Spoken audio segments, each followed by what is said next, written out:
second graders.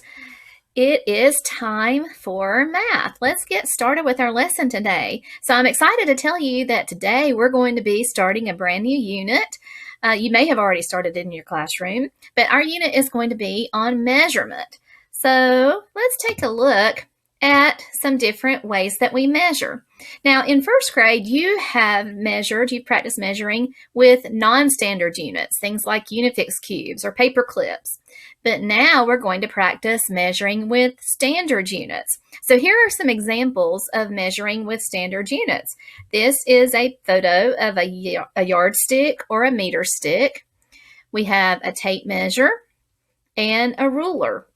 So these are some of the tools that you may see around your house or around your classroom, and you can use all of these to measure the length of objects. So you may have this question, when will I ever use measurement? Well, measurement is used constantly throughout our lives. We use measurement when we are cooking. When you can see the measuring cup here, you have to measure the amount when you are following recipes, because if you don't get the right measurement, your recipe will not turn out correctly. We also measure when we are building, when a house is being built. Measurement is very important to know how everything will fit together. And we make appointments. So we measure with time. When you make appointments, you have to schedule a certain time, and time is an example of measurement. When we're remodeling houses, when you go to the movies, that's another time when you're using time to measure, because you have to know a certain time that the movie begins and when it ends so that you can show up at the right time. We also have planning when we have to measure. Planning has to do with time as well. And even when we're drawing, sometimes maybe you're moving furniture around in your house and you have to measure to make sure that the furniture is going to fit in the place that you want it to go. So measurement is very important in our lives. So our I can statement today is I can measure the length of an object in standard units using the appropriate tool. So we're going to go into my classroom here, and we're going to take a look at some of the tools that we have so we can figure out which one is going to be best to measure. So first I want to look at this cabinet that I have under the board. So this is like a little cubby cabinet, and I have my ruler. Sorry, I keep causing that to cover up my words. I have a ruler, I have a tape measure, and I have a yardstick. So let's say we want to measure the width of one of these cubby cabinets so that we know what we can put in there. So you can see that the ruler is exactly the correct size. It's a good choice to use the ruler because it's so close to the size. If we were trying to use a larger object, it would be a little bit harder to hold on to it. The tape measure would be harder you could use the tape measure to measure it, but the ruler is closer to the same size, so it works really well to be able to measure that cubby cabinet to see that it is 12 inches wide. Now, what if we were wanting to measure the length of the whole cabinet? What tool do you think would work best to measure the length of the whole cabinet? If you're thinking, you could use a ruler, because we know if we can measure the width or the length of this cubby cabinet, we could use it to measure the rest as well. We could use the tape measure because we could put it here and stretch it all the way across to see what the width of the cabinet would be.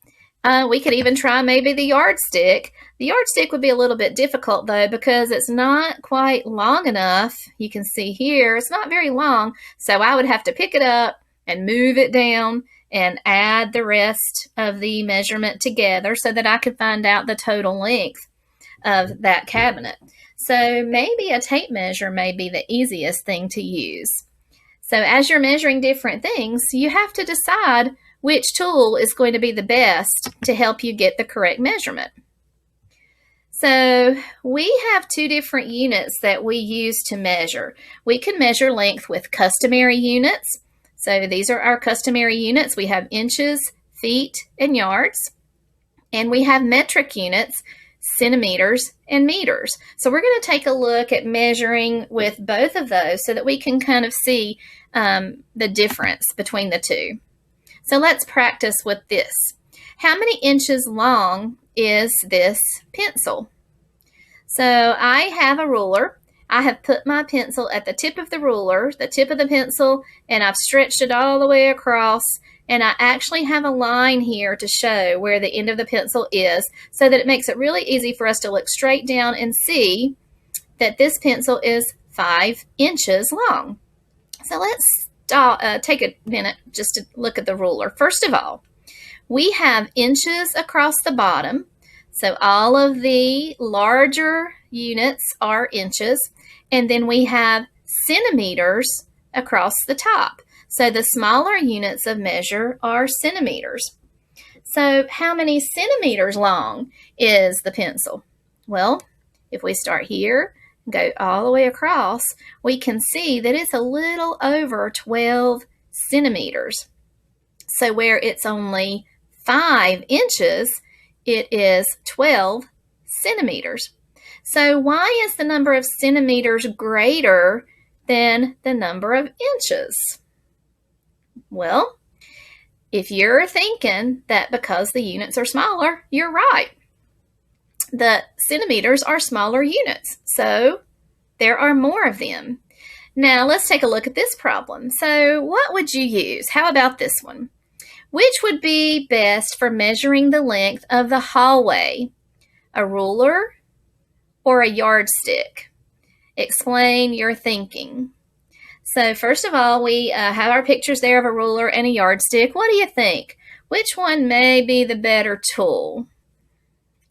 I believe it would also be the yardstick. If that's what you think, I totally agree, because the yardstick is longer and you won't have to move it as much because it is a longer measuring tool. The ruler is so much smaller, you would have to pick it up and move it over and over again in order to get from one end of the hallway to the other. So a yardstick makes more sense when we're measuring something, the length of something that long. How about this one? Which would be the best for measuring the length of a book? Do you think it would be a ruler or a yardstick? Now, either one could be used in this case, but the ruler is closer to the size of the book, so it would be a little bit easier to handle and to use the ruler to lay it right on top of the book to get the length of it. You could use the yardstick as well, but the ruler would be just a little bit easier because it's closer to the same size. So at your home and in your classroom and throughout your life, you're going to be using measurement a lot. And during this unit, we're going to be doing a lot of measuring in the classroom using different types of tools. And we're going to be trying to determine which one is the best for measuring those different objects. So you will get plenty of practice with this I can statement. I can measure the length of an object in standard units using the appropriate tool. So I hope you have fun learning about measurement in your classroom.